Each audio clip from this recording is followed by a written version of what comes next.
저도요.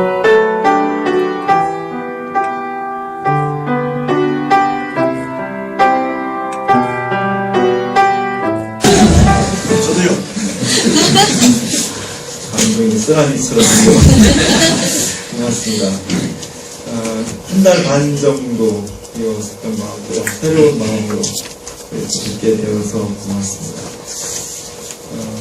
오늘 우리가 여호수아서를 함께 읽었는데, 여호수아는 백전의 노장 경험이 많은 장수였습니다. 학자가 아니었고 관료가 아니었고 이스라엘 민족을 이끄는 전장터에서 잡혀가 부른 그런 용기와 또 싸움의 달인인 그런 사람이었습니다. 그래서 정말 영웅인 모세의 뒤를 이어서 이스라엘 백성들을 가나안 땅에 인도할 적임자로 위임을 받고 있습니다. 그는 누구보다도 용감했고 또 믿음이 강했고 담대했고 해안이 있었던 사람이었습니다. 그런 사람이 지금 가나안 땅에 이스라엘 백성들을 인도하기 위해서 가나안 목전에 두고 있습니다. 굉장히 설레었겠죠. 50 넘도록 한 번도 자기 집을 가져보지 못한 사람이 정말 천신만고 끝에 집을 마련하게 되고 이사하기 전날 밤 잠이 잘 오겠습니까? 그동안의 과정, 아픔, 또 기대 이런 것들 때문에 아마 밤에 잘 잠을 이루지 못할 것입니다. 개인의 집 마련도 그런데 한 민족이, 한 공동체가 수백 년 동안 내려오던 그 뜨거운 열망, 그리고 바로 저곳에 들어가기 위해서 40년 동안 광야를 헤맸고 거대한 제국 에집트로부터 목숨을 걸고 탈출하는 그런 용감한 그 행위를 거친 끝에 이렇게 나오는 것입니다. 바로 여기가, 바로 코앞에 가나안 땅이 놓여져 있습니다. 사실 굉장히 설레고 기대 만발하고 그랬을 텐데, 한쪽 가슴에는 그런 기대와 설레임이 충만했고, 또 한쪽에는 그보다 더 큰 두려움과 공포, 걱정이 사실은 백전노장의 여호수아의 마음을 짓누르고 있었습니다. 근동지방의 지도를 보면 이스라엘 지역을 요단강이 딱 나누고 있습니다. 어디든지 강이라고 하는 것은 물이 있는 곳이고, 물이 있는 곳에 생명체가 충만하게 되죠. 그래서 세계 위대한 문명들은 다 강에서 시작이 됐습니다. 나일강, 메소포타미아, 또 중국, 황하, 모든 문명들이 다 강을 끼지 않고는 문명이 발생할 수 없는 겁니다. 왜냐하면 사람이 살려고 하면 물 곁에 살지 물 없는 곳에 일부러 가서 살지는 않는 겁니다.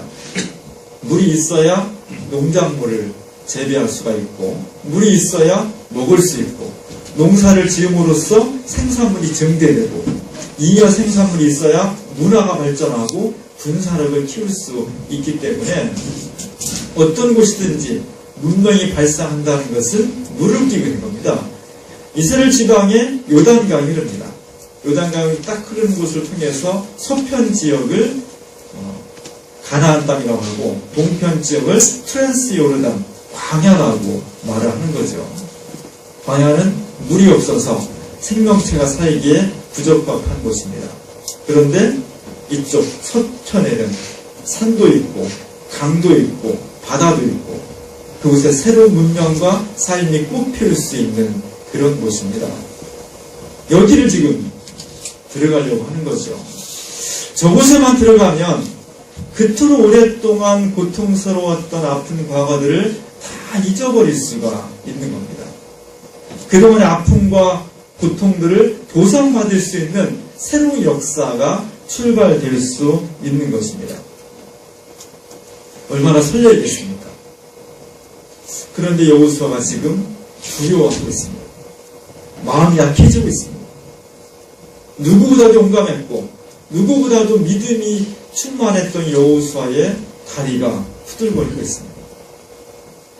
그것은 저곳이 좋은 땅이기 때문에 비어있지 않았기 때문입니다. 버려진 땅이었다면, 사람이 살기에 적합하지 않은 곳이었다면 아무도 돌아보지 않았겠죠. 살고 있지 않았겠죠. 누가 봐도 강이 있고 논이 있고 밭이 있고 농사가 되고 고기를 잡을 수 있고 이 좋은 땅에 사람들이 모여 살기 시작한 겁니다. 땅이 좋으니까 먹는 것도 풍성하고, 먹는 것이 풍성하니까 체격도 좋고, 체격이 좋으니까 싸움도 잘하는 거죠. 그들을 먼저 보았던 여호수아의 입장에서는 이 백성들을 데리고 들어가야 되는데 그곳에서 웰컴하고 환영하지 않는 겁니다. 정착에 살거나 다시 쫓겨나거나 살거나 죽거나 개인의 목숨이 왔다 갔다 하는 것도 힘든 것인데 한 집단, 한 공동체의 운명을, 삶과 죽음을 결정지어야 될 사명을 받은 사람, 그 책임감, 그 두려움, 그 공포가 지금 가나안을 향해서 가고 있는 여호수아와 이스라엘 민족 전체에 아주 짙게 그리워지고 있는 거죠. 우리는 모두가 다 길을 가고 있습니다. 저도 지난 주간에 24일 동안 평화열차의 길을 다녀왔습니다. 평화열차는 지난 주간에 끝난 세계교회협의회 제10차 부산 총회를 앞두고 총회 직전에 세계의 평화를 영원한 사람들, 특별히 한반도의 분단과 평화를 기도하고 노력하는 마음들을 가지고 있는 사람들이 베를린에서 출발해서 러시아를 거쳐서 중국을 지나 평양에 들어가서 분단의 장벽을 넘어서 부산까지 이름으로써 평화의 기운, 하나님이 주신 평화의 일정과 통일의 기운을 세계교회협의회의 총회에다가 불어넣자 하는 것이 근본 취지였습니다. 열차 노선을 보면 굉장히 깁니다. 되게 전체 다 합해서 11,000km 정도 됩니다. 지구 둘레의 4분의 1 정도를 돌아가는 거니까 굉장히 긴 여정이었습니다. 시간으로 따져도 24일 걸렸고 기차만 타는 시간이 거의 220시간 정도 되었습니다. 보다 기차 기다리고 씻고 중간에 쉬고 이런 거 치면은 상당히 많은 시간들을 기차에 실은 거죠. 사실 저런 계획들을 처음 구상했을 때, 저 계획은 사실은 돌아가신 한국 에키메칼 대부인 오재식 선생님의 착상이었습니다. 아무도 너무 좋은 프로젝트다, 정말 멋있겠다, 정말 의미 깊다 했지만 아무도 그것을 실현할 생각을 못한 겁니다. 왜? 어려우니까. 보통 일이 아니었으니까요. 참가자 모집하는 것에서부터 우리나라 사람 중에 20여일을 저기다 시간을 투자할 사람이 얼마나 되겠어요. 돈이 1인당 한 600만 이상 되는데 저희가 이제 모금을 하고 지원받고 해서 350만 원씩으로 깎았지만 돈 걱정도 보통 일이 아니었습니다. 비자를 한 사람이 4개씩 받아야 됐습니다. 비자 받는 게 쉬운 일이 아니거든요. 거기다가 또 음식이 다르니까 탈을 날 수도 있고, 연세 많으신 분들은 가다가 몸살 날 수도 있고, 실제로 어떤 경우 옛날에 WC 총회에 참가했던 분이 그 현장에 돌아가신 분이 있어서 큰 사건이 된 적이 있었습니다. 이런저런 걱정들 때문에 너무너무 뜻있는 프로젝트이지만 정말 실현시키기에는 가능성이 없다는 것이 중론이었습니다. 그럼에도 불구하고 뜻이 있는 곳에 길을 만들자 하는 것이 제 NCC의 결정이었고, 한번 해보자 이렇게 해서 준비를 했던 겁니다. 처음 베를린에 출발할 130명 정도가 출발했습니다. 그 중에 한 7, 80명이 한국 사람이었고 60명 정도가 외국 사람이었습니다.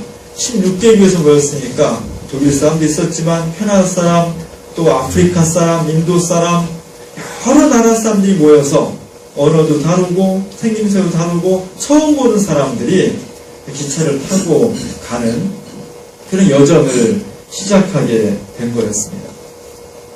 참으로 감사한 것은 저희 교인 중에 최영 집사님하고 한군자 집사님이 기꺼이 부부가 이 열차에 동행해 주어서, 사실 제가 실무를 책임지고 굉장히 어려움이 많았었는데 그 집사님 저를 참 많이 도와주었고 기차 안에서 끓여줬던 라면 이런 것들 잊을 수 없는 추억으로 남아있어서 제가 실무를 진행하는데 아주 큰 도움이 되었습니다.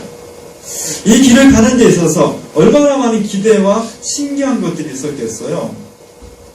제가 베를린에서 시작할 때 브란덴부르크 광장에서 평화통일 예배를 드렸습니다. 세계 많은 시선들이 모여있는 곳, 독일 통일의 중심지, 그곳에서 독일 정부와 독일 교회의 지원을 받아서 한반도 평화를 노래하고 한반도의 통일을 기원하는 공식적인 예배를 드릴 수 있게 되었습니다. 뜨거운 가슴이 참여자들에게 솟아나왔습니다. 그리고 우리는 베를린 장벽도 보았습니다. 우리는 한반도의 비무장대 휴전선이 양쪽으로 2km씩 4km의 휴전선이고 단이 굉장히 높잖아요. 정말 누구 하나도 빠져나갈 수 없게 되어 있지만 사실 독일은 그 장벽이 세워져 있지만 굉장히 가까운 거리였습니다. 그 전에 막 다니던 사람들이 너무 많은 사람들이 동독에 서쪽으로 넘어오다 보니까 그래서 임시로만 막아낸 것이 베를린 장벽이었거든요. 우리나라와 독일은 근본적으로 차이가 나는 것은 독일은 동독과 서독으로 분단이 되었지만 전쟁을 겪지 않았습니다. 우리는 끔찍한 한국 전쟁을 겪었습니다. 우리가 이웃지간에 말다툼 한번 해도 감정이 상하는 건데 전쟁이라는 걸 하는 것은 아무리 미사 여부를 동반한다 하더라도 결코 그 참혹한 잔인함을 감출 수 없는 것이 전쟁입니다. 그 전쟁을 겪은 우리나라와 전쟁을 겪지 않은 동독과 서독은 사실 근본적인 차이가 있지만 저 베를린 장벽을 허물어내면서 독일은 통일을 이루어냈고 한국 사람들이 그것을 보면서 얼마나 부러웠는지 모릅니다. 우리도 언젠가 통일이 되겠지. 우리도 언젠가 이 베를린 장벽을 넘어서 이것을 부수면서 60년 이상 동안 강구했던 분단의 장벽을 넘을 수 있겠지 하는 기대, 그런 간절한 소망들을 저곳에 두고 왔습니다. 베를린에서 모스크바까지 26시간 기차를 탔습니다. 그리고 모스크바에 도달했고 우리가 잘 알고 있는 크렘블린 궁과 붉은 광장을 왔습니다. 크렘린이 빨간 벽돌이 쫙 펼쳐져 있고 굉장히 큰 궁입니다. 시간이 없어서 다 돌아오지 못했지만 굉장히 큰 규모의 궁전이었고 그리고 역사적인 붉은 광장이 펼쳐져 있었습니다. 저는 붉은 광장이 바닥이 붉은색일 줄 알았어요. 그랬더니 붉은색이 아니라 그냥 제 회색이더라고요. 그곳에서 많은 사람이 모여서 자유와 민주, 인권 외쳤던 것이 소련의 새로운 역사를 만들어 내었습니다. 그래도 붉은 강의 끝에 보면은 사진으로만 봤던 성 바실레이 성당이 있어요. 성 바실레이 성당은 형형색색의 그 도움 비슷한 것을 얹어놔가지고 또 아이스크림처럼 생긴 굉장히 아름다운 성전입니다. 해가 지는 그 저녁 시간에 저곳에서 오랫동안 밖에서 저것을 바라보고 있었습니다. 러시아에 가면은 가는 곳마다 러시아 정교회 성당이 있습니다. 성당에 들어가면 러시아 정교회는 우리와 같이 제단에 이렇게 십자가만 있는 것이 아니라 수많은 이콘들이 나와 있습니다. 모스크바 성당에 들어갔을 때 제가 제단을 찍은 이콘인데요. 굉장히 화려하죠. 그리고 중간에 금을 갖다가 쫙 입혀놨어요. 굉장히 그 빛나는 그런 이콘이었는데 한편으로 생각하면 저 금을 뱅가다가 가난한 민중들한테 나눠주지 하는 생각도 들었지만 하나님을 사랑하는 사람들의 마음속에는 그리스도를 표현하고 하나님을 사랑하는 그 마음이 저 금처럼 빛나고 영원하고 사그러들지 않기를 원하는 그 뜨거운 신앙심이 여기서 표현되었을 거다라는 생각을 하게 되었습니다. 모스크바에서 제가 사진을 안 가져왔지만 제가 감정 깊게 봤던 것은 모스크바 박물관에 갔을 때 제가 좋아하는 화가 중에 안드레이 르블레프라는 러시아 화가가 있습니다. 그리스도 이콘을 그렸고 삼위일체 이콘을 그렸는데 그 사람 작품이 쫙 진열되어 있었습니다. 여러분 영화 중에 안드레이 르블레프라는 영화를 보시면 서양 중세가 끝나고 근대로 이전하는 시기의 지식인들, 새로운 사상과 새로운 관념에 눈을 뜨는 사람들의 고뇌와 절망, 새로운 도전, 이런 것들을 볼 수가 있습니다. 모스크바에서 다음 행선지가 이르쿠츠크였습니다. 시베리아 횡단 철도를 타고 가는 거죠. 이르쿠츠크에는 바이칼 호수가 있습니다.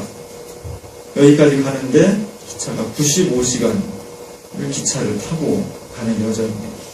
바이칼 호수는 한민족이 여기서 발원했다라는 이야기가 나오고, 이르쿠츠크에서 여러 가지 독립운동가들이 활동을 했던 곳이라 많은 사람들의 기억에 남는 곳이었고, 그리고 호수지만 거의 바다같이 굉장히 넓은 호수였어서 많은 사람들에게 새로운 생동감을 줄 수가 있었습니다. 이르쿠츠크에는 큰 도시는 아니지만 60만 명 정도 되는 도시인데, 이곳이 러시아에서는 굉장히 문화가 융성한, 음악, 연극, 도서 뭐 이런 것들이 융성한 그런 도시였습니다. 왜 그랬냐면 제정 러시아 말기에 발콘스키라는 그 공장을 중심으로 러시아 귀족 근위대들이, 장교들이 혁명을 일으킵니다. 볼셰비키 혁명 이전에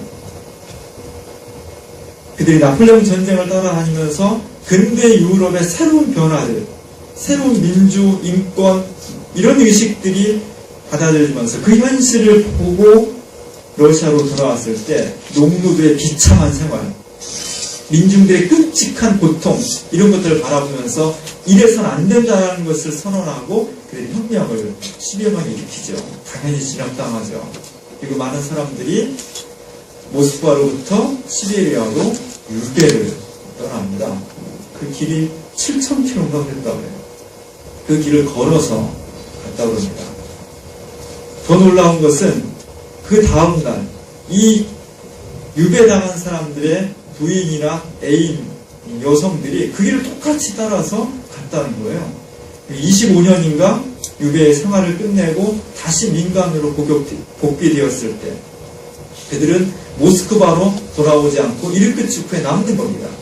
그 사람들이 유배를 당했지만 그 집안들은 다 쟁쟁한 집안들이기 때문에 모스크바에서 엄청난 물자들을 이곳에 보내준 거죠. 저희가 유배했던 사람들이 사는 집인데 저는 그 집 보고 깜짝 놀랐어요. 너무나 넓어가지고 이런 데서 유배당하는 건 나도 해보고 싶다 할 정도로 굉장히 넓고 좋은 집이었습니다. 왜 그랬냐면 그 사람들이 호화호식 하려고 했던 것이 아니라 이곳 살아보니까 너무 사람들이 무지하고 문화가 융성되지 않은 거예요. 그래서 모스크바에 있는 신지들로부터 많은 물자를 지원받아서 독서도 하고 연극도 하고 음악회도 열고 그 씨앗이 뿌려져서 이르쿠츠크가 새로운 그 시베리아 전체의 문화의 중심지가 될 수 있었다는 거죠. 그들의 노력과 아픔은, 희생은 거룩한 것으로 새로운 결실을 맺게 되었습니다. 그 열차를 타고 다니면서 놀라웠던 것은 모스크바에서 시베리아를 지나면서 끊임없이 펼쳐지는 자작나무였어요. 자작나무 많이 들어보셨죠? 저도 자작나무라는 나무 이름은 많이 들어봤는데 직접 보지는 못했었거든요. 저런 나무들이 정말 다른 나무 없이 저 나무가 그냥 끊임없이 펼쳐지는 게 시베리아의 횡단하는 모습이었습니다.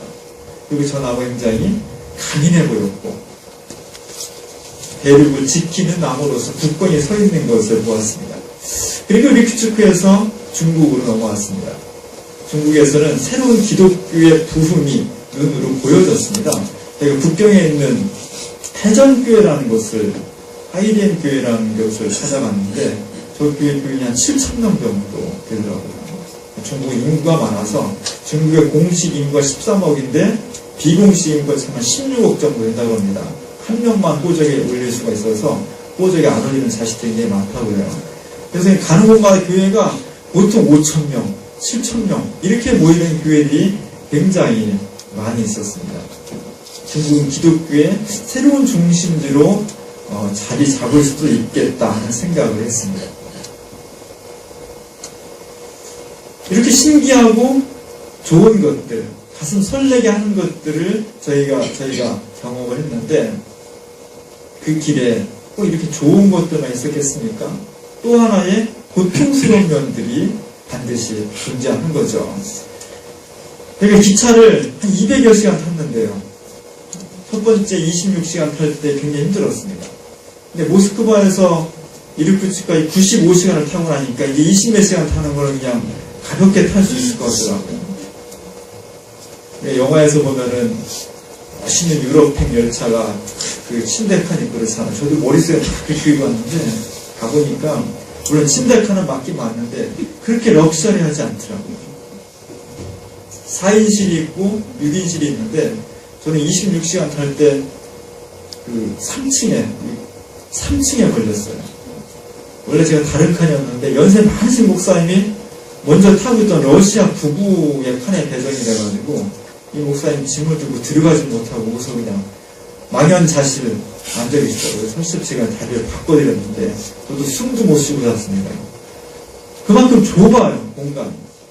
저 좁은 공간에서 수십 시간을 견뎌야 되는 거죠. 물론 이제 복도에 나오기도 하고 복도를 비춰보면 복도가 한 사람 겨우 지나갈 공간이에요. 저도 서로 비켜가면서 지나가야 됐고 95시간 또 이르쿠츠크에서 그 북경까지 58시간을 가야 되는데 굉장히 어렵습니다. 잠도 자다가 차라리 잠자는 게 편한데 잠도 자다가 주일도 2번을 맞이했고요. 기차 안에서 예배도 드렸고 뭐 이것저것 먹기도 하고 책도 보고 운동도 하고 별짓을 다 하는데 시간이 굉장히 안 갑니다. 굉장히 어렵습니다. 이게. 더 힘든 것은 화장실이 어려운 거죠. 칸마다 화장실이 양쪽 끝에 2개가 있어요. 저는 매일 머리를 감았는데 머리를 안 감으면 막 기름이 다 떡이 지는데 물이 잘 안 나옵니다. 물이 나오긴 나오는데 이렇게 소주꼭지를 이렇게 트는 게 아니라 강아지들 물 먹을 때 이렇게 누르면 물이 나오고 그런 거거든요. 이렇게 눌러서 물을 받아서 한번 깨끗이 하다 보니까 그래도 신기하게 다 감았습니다. 감고 또 하나는 대변을 봐야 되는데 이게 타입을 잘 못 맞추겠는 거죠. 그러니까 한 칸에 38명인데 양쪽에 화장실이 있고 내가 들어가려면 누가 무서워 벌써 들어가 있고 그럼 참으면 또 지나가고 또 이게 중간중간 역을 많이 서요. 쓰는데 30분 전부터는 차장이 돌아다니는 문을 다 잠궈버립니다. 왜냐하면 연결을 본 다음에 페달을 밟으면 바로 그냥 기차가 길로 그게 쏟아지거든요. 그러니까 도시가 가까우면 그 대변 이런 게 튀면 안 되니까 문을 아예 잠궈버려요.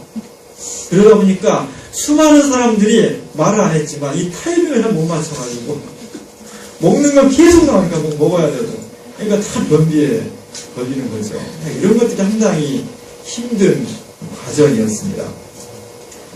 중국에서 중국까지 가는 기차가 58시간이었는데 이르쿠츠크에서 중국까지 가는 58시간 타야 되는데 중국 기차였어요.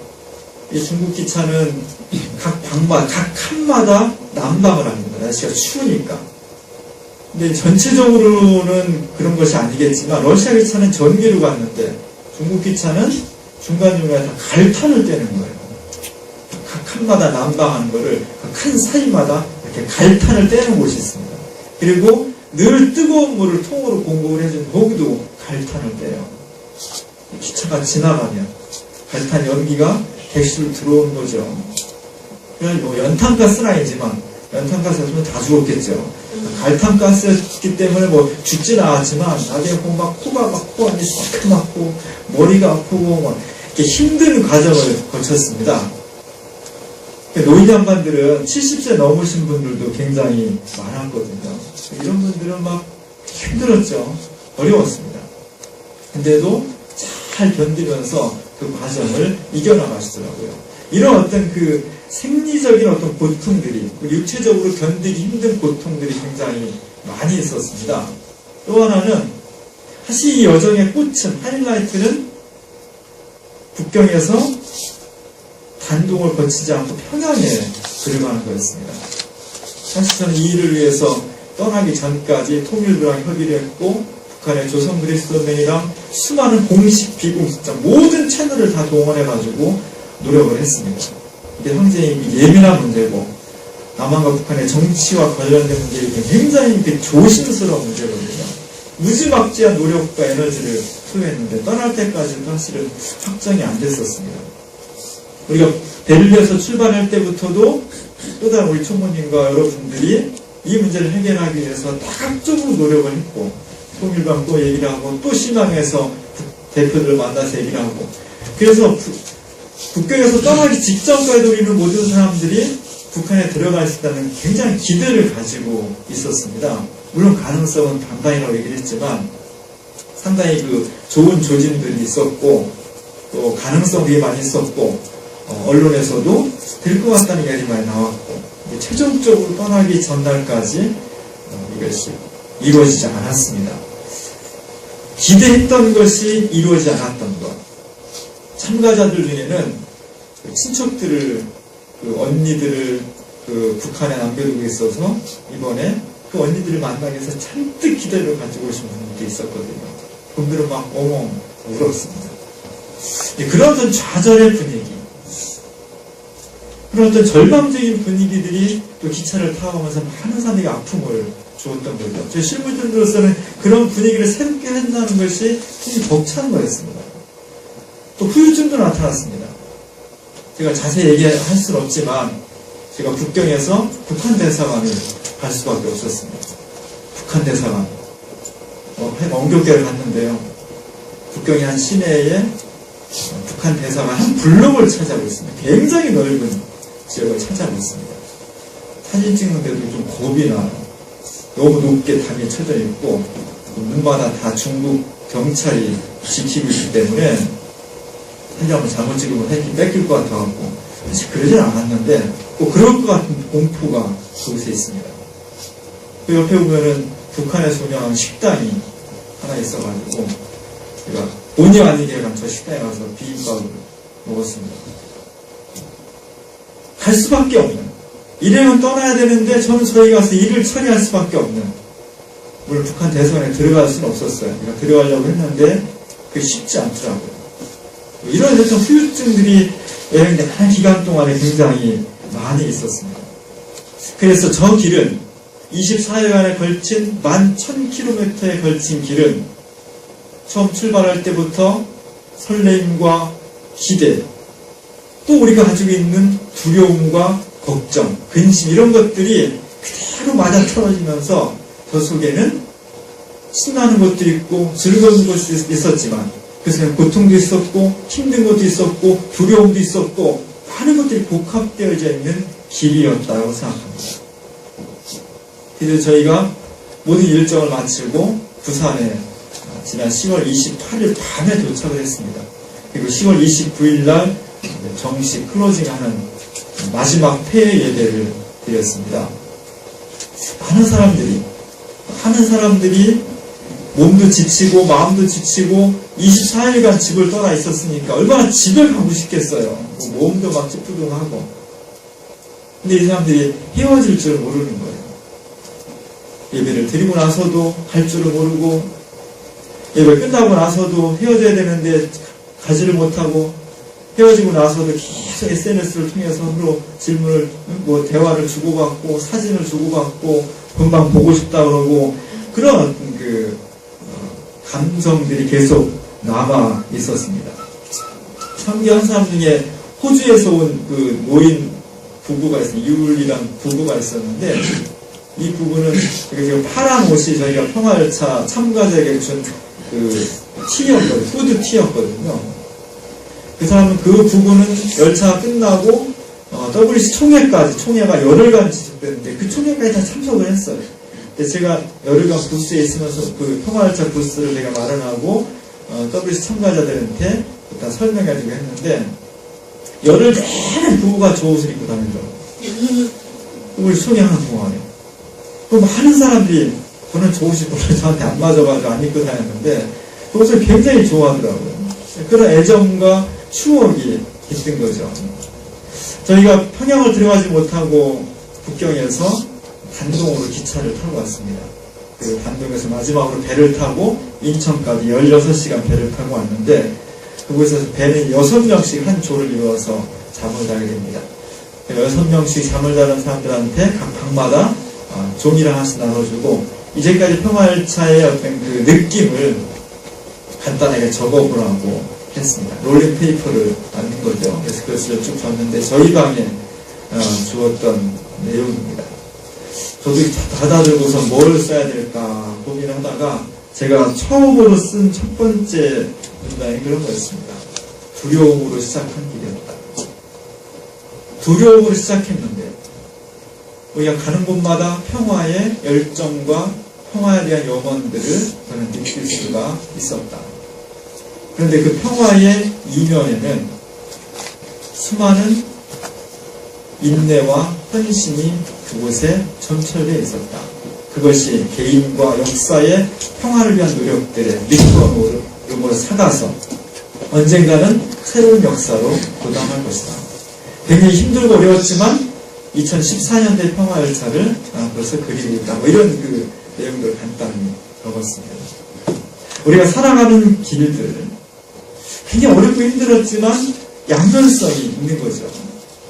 저는 평화열차를 끝내고 지금 2주가 다가오는데 밤마다 꿈을 꿉니다. 새벽에 일어나면 내가 지금 여기가 모스크바에 있는 건지 북경에 있는 건지 어떤 데 북한도 들어가요. 오늘 새벽에 3시에 깨가지고 내가 지금 뭔가를 해야 되는 사람들 모아놓고 뭘 해야 되는데 뭔가 좀 준비가 안 돼가지고 막 왔다 갔다 하는 그런 꿈들을 꾸었습니다. 이틀 정도 제가 다른 꿈을 꿨고 계속 평화를 찾은 그 속에 다시 헤어나오지를 못하고 있습니다. 우리가 가는 길은 이렇게 한쪽에서는 기대와 신기한 것들이 그리고 우리가 꿈과 염원들을 이루어가는 것이고 또 한쪽에서는 실패할 가능성, 잘 안 됐을 때의 두려움, 고통, 아픔 이런 것들이 동시에 점철되어 있는 것입니다.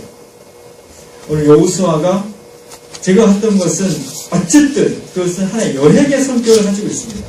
평화통일 운동의 성격도 있지만 여행의 성격을 가지고 있습니다. 여러 가지 근심이 있었고 어려움이 있었지만 내 목숨이 왔다 갔다 할 정도의 그런 두려움은 아니었습니다. 그러나 오늘 여호수아는 목숨을 거는 겁니다. 여기에 들어갈 수 있다면 그것은 선대로부터 내려오는 아브라함, 이삭, 야곱으로 이루어지는 수많은 그 모세를 통해서 구체화됐던 그 민족의 꿈을 실현하는 역사적인 활동을 하는 것이고 반대로 그것이 좌절될 때는 그 꿈을 실현시키지 못했다는 실패 그리고 그것은 좌절로 끝나는 것이 아니라 공동체 전체의 몰살로 이루어지는 것입니다. 이 두려움 앞에서 지금 여호수아는 다리를 후들거리고 있는 겁니다. 누군들 가슴이 조마하지 않겠습니까? 누군들 밤에 잠을 설치지 않겠습니까? 이런 상황이다. 그런데 결과는 오늘 끝에 감사와 기쁨이었던 것처럼 여호수아도 실패와 좌절이 아니라 하나님 앞에 감사하면서 새로운 역사의 주인공이 되었습니다. 무엇이 달라졌을까요? 무엇이 그로 하여금 이 역사적인 소명을 완성시킬 수 있는 그런 위대한 지도자가 될 수 있었겠습니까? 그것은 다른 것이 아니라 하나님의 말씀을 그대로 받아들인 것입니다. 이렇게 두렵고 떨리고 주저하고 있는 여호수아에게 하나님께서 나타나셨습니다. 마음을 강하게 하라. 담대히 하라. 두려워하지 말아라. 놀라지 말아라. 내가 너와 함께 있을 것이다. 여호수아는 이 말씀을 그대로 받아들였고 그 말씀을 중심으로 그를 끊임없이 두렵게 하는 공포와 걱정으로부터 자신을 극복할 수 있고 이스라엘 민족을 가나안 땅에 인도할 수 있는 힘과 능력을 받을 수 있게 되었습니다. 오늘 여호수아가 이스라엘 백성들을 가나안 땅에 정착시킨 것이 왜 우리에게 중요한 것입니까? 그냥 3,000 몇백 년 전에 하나의 사건, 지나간 역사에 불과할 것인데 왜 오늘 우리에게 의미가 있는 것입니까? 우리는 모두가 다 길을 가고 있는 것입니다. 열차를 타든 걸어가든 자동차를 타든 인생이라는 길을 가고 있습니다. 아무도 가보지 않은 인생의 길, 인생의 연습이 없습니다. 두 번째 인생은 없습니다. 모두가 다 새로운 것입니다. 한 시간 뒤도 새로운 것입니다. 그래서 설레고 신기하고 새로운 것이 있습니다. 그러나 반면에 그것을 언젠가 무너뜨릴 수 있는, 한 번에 무너뜨릴 수 있는 두려움, 공포, 고통이 도사리고 있는 것입니다. 그래서 우리는 내 인생 앞에서 두렵습니다. 걱정이 됩니다. 건강도 걱정이 되고, 경제도 걱정이 되고, 부모님 걱정이 되고, 사업도 걱정이 되고, 직장도 두렵고, 자식의 문제도 어렵습니다. 그 수많은 인생의 역정 가운데에서 우리는 때로 밥을 설칠 때도 있고, 두려워서 눈물을 흘릴 때도 있고, 이로써 용기를 잃어버릴 때도 있습니다.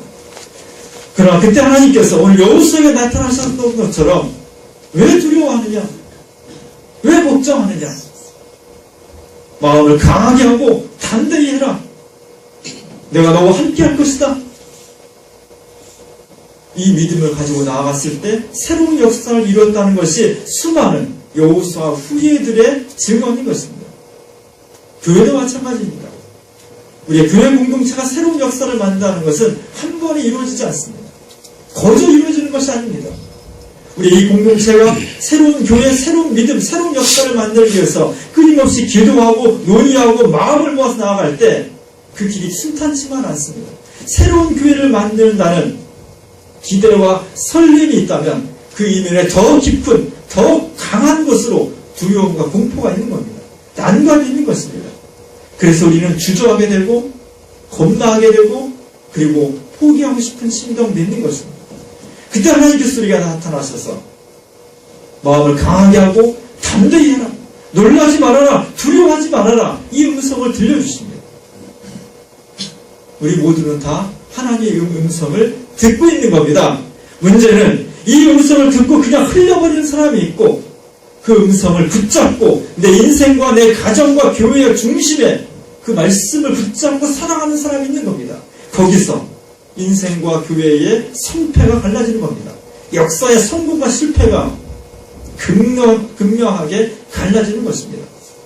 오늘 여호수아가 이 역사를 단행한 것은 그가 남들보다 전쟁을 잘했고 그가 남들보다 튼튼한 심장을 가지고 있었고 그가 남들보다 뛰어난 지식이 있었기 때문이 아니었다는 겁니다. 그랬다면 우리하고는 아무 상관이 없어. 우린 그렇지 못하니까. 그러나 그도 우리와 똑같이 두렵고 겁나고 눈물을 흘리고 걱정스럽고 잠을 자지 못하는 연약한 존재였습니다. 그럼에도 불구하고 이스라엘 백성들이 수백 년 동안 이루고자 했던 그 놀라운 역사를 여호수아는 이스라엘 백성들을 가나안 땅에 안주시키는 놀라운 역사를 단행했습니다. 그것은 다른 것이 아니라 그 신기한 기대와 함께 그보다 더 강하게 우리가 엄습해오는 두려움과 공포를 능히 하나님의 말씀과 믿음으로써 이겨나갔다는 것. 그것이 여호수아의 성공의 유일한 조건입니다. 그리고 하나님께서 그 조건을 오늘 우리에게 똑같이 주셨습니다. 무슨 일을 만나든 어떤 환경이 있든지 간에 두려워하지 말아라. 마음을 강하게 하라. 담대히 하라. 놀라지 말아라. 왜? 하나님께서 우리와 함께 하시기 때문에. 오늘 우리가 듣고 있는 성경의 수많은 이야기들, 기독교 역사의 수많은 사건들의 공통적인 요소는 한마디로 말하면 너희가 가는 인생의 길, 역사의 길 속에 하나님께서 동행하신다는 것, 그분이 우리를 인도하시고 지켜주시고 보호하시며 우리의 기도에 응답하신다는 것 한마디로 요약할 수가 있는 것입니다. 오늘 새로운 시대를 살아가는 우리들, 날마다 살아가는 우리의 인생과 역사 속에서 두려워할 수밖에 없는 우리들, 여호수아가 그랬던 것처럼 두렵고 떨리지만 이 말씀을 통해서 믿음으로 새로운 역사를 내 것으로 만들어갈 수 있기를 주님의 이름으로 간절히 축원합니다. 은혜로우신 하나님, 가고자 하는 길을 걸어갈 때 두렵습니다. 교회가 새로운 역사를 만들고자 할 때 여러 가지 어려움이 닥칩니다. 두렵고 떨려서 가슴이 조마조마하고 잠을 이루지 못하고 근심과 걱정에 옥눌려서 숨을 제대로 쉬지 못할 때, 우리의 다리가 후들거리며 떨릴 때 우리 하나님께서 우리를 찾아와 말씀해 주셨습니다. 강하고 담대하라. 두려워하지 말라. 놀라지 말라. 내가 너희와 함께 할 것이라는 이 말씀, 이 믿음을 가지고 우리가 걸어가는 길이 아무리 힘들고 어려울지라도 새로운 기대와 믿음 속에서 족과 꿀이는 가나안 땅에 도달할 수 있도록 우리를 지켜주시옵소서. 예수님의 이름으로 간절히 기도합니다.